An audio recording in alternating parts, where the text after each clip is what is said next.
जय भीम जय भीम जय भीम जय जय जय जय जय भीम जय भीम जय भीम। खड़गे साहब का ये अपमान नहीं सहेंगे नहीं सहेंगे खड़गे साहब का ये अपमान नहीं सहेंगे नहीं सहेंगे। कांग्रेस पार्टी जिंदाबाद जिंदाबाद जिंदाबाद कांग्रेस पार्टी जिंदाबाद जिंदाबाद जिंदाबाद। जय जय जय जय जय भीम जय भीम जय भीम जय जय जय जय जय भीम जय भीम जय भीम। हेमंता बिस्वा शर्म करो। शर्म करो।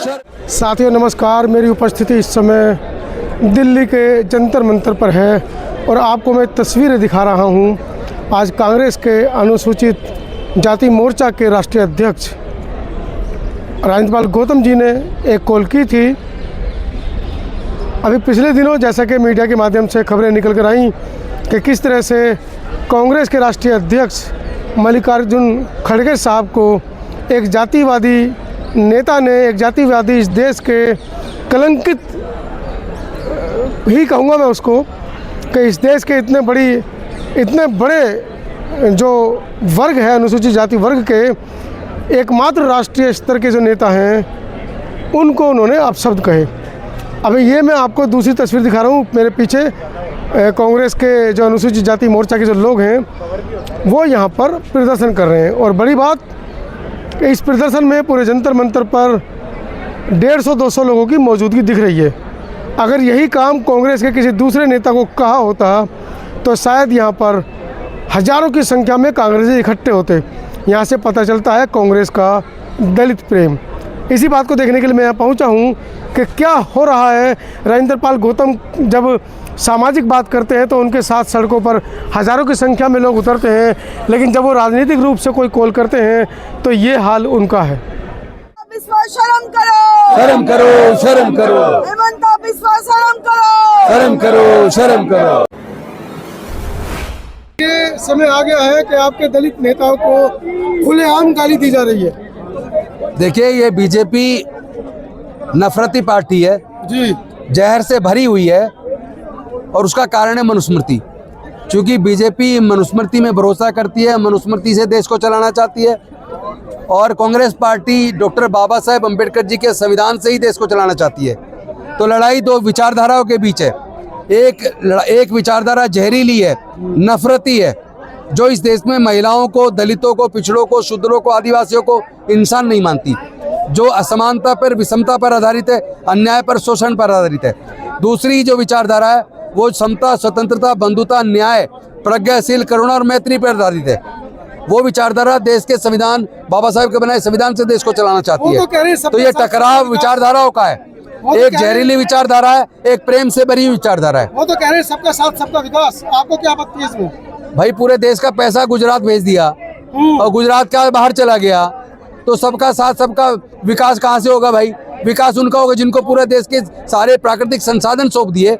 हर राज्य में देखिए ठेके किसको मिल रहे हैं? सारे ठेके गुजरातियों को मिल रहे हैं। किसी भी स्टेट में जाकर देख लो, यूपी देख लो, मध्य प्रदेश देख लो, राजस्थान देख लो, छत्तीसगढ़ देख लो, बिहार देख लो, असम देख लो, पूरे देश के हर राज्य के सारे ठेके गुजरात जा रहे हैं। सारे देश का पैसा गुजरात जा रहा है। तो विकास किसका होगा? मोदी जी के दोस्तों का, जिनको पूरे देश के प्राकृतिक संसाधन जिनके हाथ में सौंप दिए, देश के आदिवासियों के जंगल काट काट के उनके हाथों में सौंप दिए। तो विकास कहने से थोड़ी ना होगा। वैसे भी बीजेपी बोलती कुछ है, करती कुछ है, ये ध्यान रखना। पॉलिटिक्स में पर्सनल कुछ नहीं होता। मुझे लगता है पर्सनल मोदी जी से कुछ खार खाते हैं। देखिए मोदी एक व्यक्ति है और मेरी लड़ाई विचारधारा की है। मेरी लड़ाई मोदी के खिलाफ नहीं है, मेरी लड़ाई मनुस्मृति के खिलाफ है। मेरी लड़ाई असमानता की, जातिवादी, छूत पर आधारित सोच के खिलाफ है। आप किसी को सांप कहोगे और एक्शन का रिएक्शन भी नहीं देलोगे? सांप को तो सांप ही कहेंगे।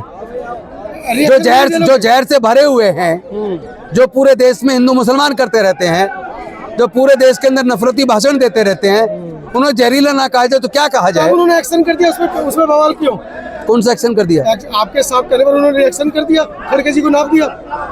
देखिए वो जो बदतमीज लोग हैं, जो गाली दे सकते हैं, जो दंगे करवा सकते हैं, जो समाज को जातियों में बांट सकते हैं, वो अपना काम कर रहे हैं। उस सोच के खिलाफ बाबा साहब के संविधान को हाथ में लेके देश में नफरत को खत्म करके प्यार फैलाने के लिए कांग्रेस पार्टी लगी है। हम लोग लगे हैं, हम लगेंगे। किससे उम्मीद करें? किससे लीगल? अरे जहाँ कुर्सियों पे, जजों की कुर्सियों पे भी जातिवादी जज जो मनुस्मृति में भरोसा करते हैं वो पहुंच चुके हैं। मुझे तो उनसे भी भरोसा नहीं रहा, कुछ जज अच्छे बचे हैं, लेकिन अब बहुत सारे जजेस जातिवादी बन चुके हैं, मनुस्मृति में भरोसा रखने वाले बन चुके हैं। क्योंकि आपने वो केस देखा होगा भवरी देवी वाला, उसमें एक दलित महिला के साथ सामूहिक बलात्कार हुआ।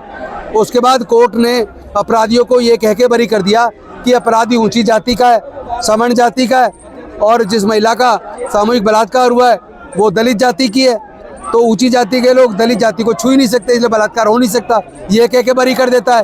तो अगर हाई कोर्ट के जज की ऐसी सोच है तो ऐसे जजों पे मैं कम से कम न्याय का भरोसा नहीं कर सकता। प्रदर्शन की तैयारी है, लड़ाई जारी रहेगी, ये विचारधारा की लड़ाई है। मानवतावादी विचार को लेकर पूरे देश में जाएंगे। गृह युद्ध की तरफ खींच रहे हो देश को। ये काम तो बीजेपी का है, गृह युद्ध करवाना। हमारा काम प्यार फैलाना है और बीजेपी का काम गृह युद्ध करवाना है। कांग्रेस में दलितों के ये हालात हो गए हैं कि राष्ट्रीय अध्यक्ष को गाली पड़ रही है और मात्र 300-400 लोग यहाँ इकट्ठा हुए हैं। अगर किसी दूसरे नेता को गाली पड़ती तो हजारों की संख्या में कांग्रेस यहाँ इकट्ठे हो जाते। क्या कहना इस पर? नहीं, ये आप कांग्रेस को नहीं बोल सकते, ये तो हालात उन्होंने सभी के कर रखे हैं। एक सिटिंग चीफ मिनिस्टर को अंदर कर दिया जाता है, एक चीफ मिनिस्टर चाहे दिल्ली का हो, चाहे सिटिंग चीफ मिनिस्टर झारखंड का हो, उनको अंदर कर दिया जाता। उनकी पार्टियां बहुत बड़ी बड़ी थी, उन्होंने क्या कर लिया। बात ये नहीं है, बात ये है कि तानाशाही के अंदर में आप कितनी आवाज़ उठा सकते हैं।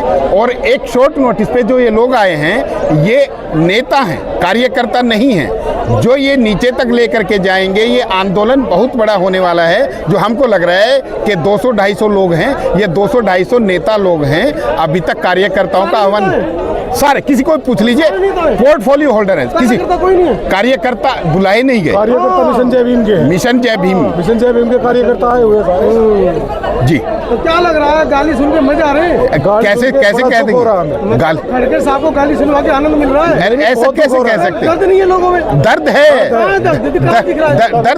दर्द है, दर्द निकलेगा। ये जो अंदर लावा फूट रहा है ना, अंदर ये जिस दिन फूटेगा उस दिन आप देख लीजिएगा। अभी सबको अंदर डाल देगी मोदी सरकार। यही तो हम आपसे बुलवाना चाह रहे थे कि अंदर डाल देंगे। वो जो अंदर डाल देने वाला डर है ना, वो जिसको रोजी रोटी सुबह जाकर के एक फावड़ा लेकर के और पैसे कमा के लेके आता है, उसको अंदर डाल देंगे तो क्या अच्छे की हवा निकाल दी गई।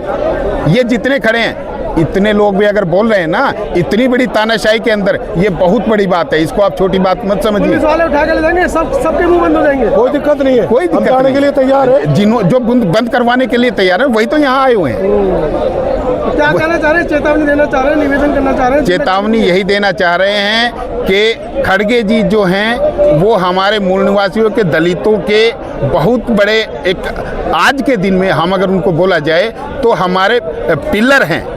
तो उनको, उनका अपमान नहीं सहन कर सकते हम। और उनका क्या, हम किसी का भी ये सहन नहीं कर सकते, उन्हीं का नहीं, किसी का भी नहीं सहन कर सकते। और ये जिस तरीके से अपशब्द बोले गए हैं एक लोकतांत्रिक देश में, एक संवैधानिक पद पर बैठ करके उनकी अपनी मर्यादाएं होती हैं, सारी मर्यादाएं लांग कर लड्डू बांट रहे हैं। वो तो लड्डू बांटेंगे। वो तो अपने जो राष्ट्रीय नेता जिनको वो बोलते हैं, प्रधानमंत्री जी जो बोलते आए थे, कपड़ों से भी पहचान लेंगे उनको। वो तो आपकी एक भैंस खोल ले जाएंगे, मंगलसूत्र भी ले जाएंगे। वो तो उन्हीं को ही तो आगे बढ़ा रहे हैं, तो वो तो लड्डू बांटेंगे ही, क्योंकि वो तो आगे बढ़ा रहे हैं उनका एजेंडा। तो ये चाहते हैं मुख्यमंत्री, ये लड़ाई कहाँ तक जाएगी? ये लड़ाई तो आखिर तक जाएगी, ये लड़ाई जाएगी सत्ता परिवार। कामयाब हो जाओगे? माफी तो वो नहीं मांगते, उनका तो इतिहास है, माफी नहीं मांगते, बोलते ही नहीं किसी बात पे। बोलेंगे भी नहीं, माफी मांगेंगे भी नहीं। हाँ, लेकिन ये है कि जनता इन चीजों को समझ चुकी है और जनता इसका बदला लेगी। जहां जनता के हाथ में वो उसी तरीके से लेगी और लोकतांत्रिक तरीके से लेगी। तो वोट की टक्कर मारोगे इस बार? वो तो लगेगी। अगर ये SIR नहीं होती तो 240 पे तो आ गए थे पार्लियामेंट में। ईवीएम है उनके पास, तुम्हारे पास नहीं है कुछ भी। अरे मैं कह रहा हूँ कि ईवीएम नहीं भी होना, वो तब भी आ जाएंगे। वो डालते रहोगे, वोट उन्हीं के पास जाएंगे। वो तब भी आ जाएंगे, उनके पास में हाथ करने। किसी ने सोचा था कि SIR के जरिए आ जाएंगे? एक नया तरीका ले आए ना। अगर SIR भी नहीं होगी, दूसरा तरीका ले आएंगे, तीसरा तरीका ले आएंगे। इनके पास में ABC सारी प्लान है। लेकिन हम ये जानते हैं कि लोकतंत्र इस देश का बहुत मजबूत है और इस प्रणाली के अंदर में किसी की तानाशाही ज़्यादा दिन नहीं चल सकती, बहुत दिन चल गए।